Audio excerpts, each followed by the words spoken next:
Loïc, c'est à toi. Un poil plus court si tu peux. Ok.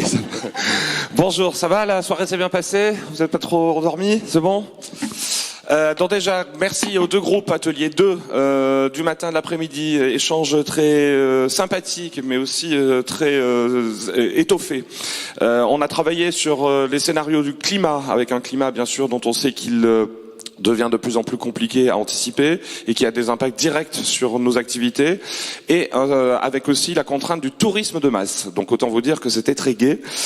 Et de tout ça ressort une idée du grand paradoxe. Alors le grand paradoxe, il agit à peu près à tous les niveaux. Je vais vous le détailler. Des exemples qui ont été cités par l'ensemble des groupes de travail.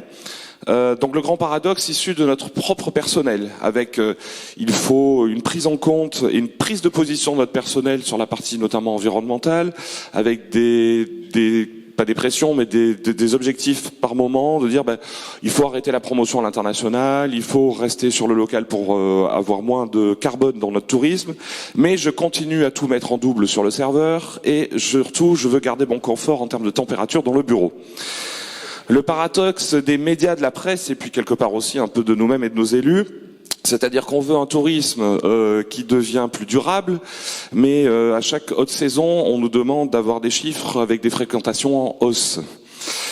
Le paradoxe de l'offre, où on valorise une offre plus nature, plus étalée sur le territoire, mais en la valorisant, forcément, on la menace puisqu'on encourage les clients et les touristes à y aller. Avec des exemples assez saillants, par exemple au niveau Outre-mer et la Réunion, avec des visites qui fonctionnent très bien pour aller voir les baleines, mais bien sûr, pour aller voir les baleines, il faut utiliser un bateau qui pollue. Pareil avec les parcs naturels.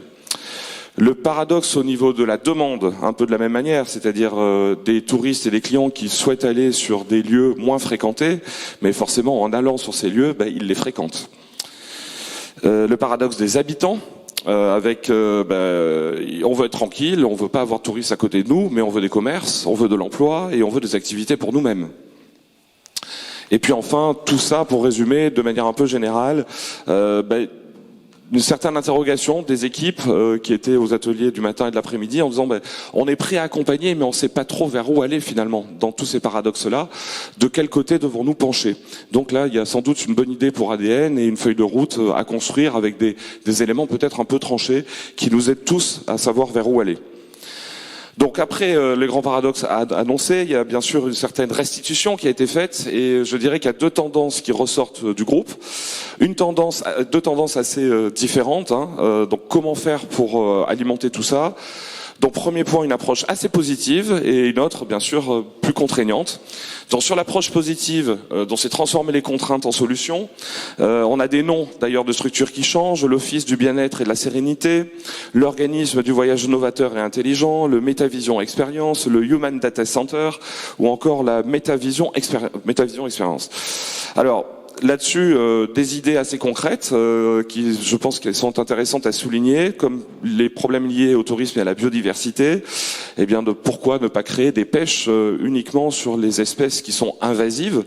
Ça pourrait régler du coup une partie du problème. Une gestion des flux souple avec des outils, pas mal on parlait d'outils un peu comme un Waze du tourisme intelligent qui permet de montrer les lieux où il n'y a pas beaucoup de monde, et que ce soit lié avec des awards et des points qui permettent ensuite d'accéder à des sites peut-être plus fréquentés dans des périodes plus compliquées. Une sélection des clientèles aussi internationales par rapport à la régulation saisonnière, puisqu'on sait que les touristes internationaux ne voyagent pas forcément en même temps que les Français. La conception de sa propre conseillère ou de son propre conseiller de séjour, qui depuis le métaverse, vu qu'il vous connaît très bien, pourra vous donner des lieux exactement adaptés à ce que vous attendez, et tout ça lié avec le temps réel de la fréquentation. Des indicateurs touristiques évolués, pour ne plus parler que de nombre de touristes, mais bien sûr de l'empreinte qu'ils vont laisser. Et donc typiquement aux journalistes en haute saison, on pourrait leur annoncer ce bilan-là au-delà de la simple fréquentation. Donc voilà pour les choses assez positives, et qui vont dans une logique de nouveaux métiers aussi, comme data scientist, concepteurs d'expérience ou autres. Deuxième axe, un axe beaucoup plus contraignant, où là, on est dans la régulation complète par rapport à cette problématique du climat et du tourisme de masse.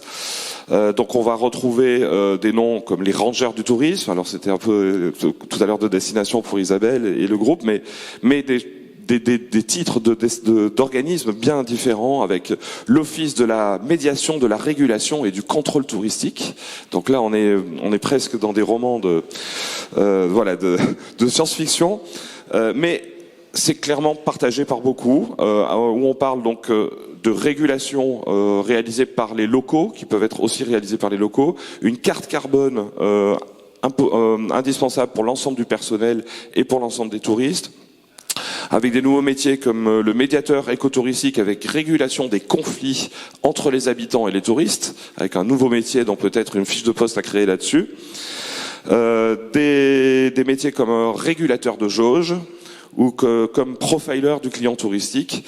Voilà en gros les deux angles qui ont été soulignés par les groupes. Donc pour résumer, une approche quand même plutôt bienveillante dans un sens, mais dont on voit qu'elle va avoir ses limites, et sans doute une régulation à prendre de plus en plus en compte, d'autant plus qu'elle semble être de plus en plus acceptée par l'ensemble des habitants et des touristes eux-mêmes. Merci en tout cas. Merci beaucoup Loïc, merci beaucoup.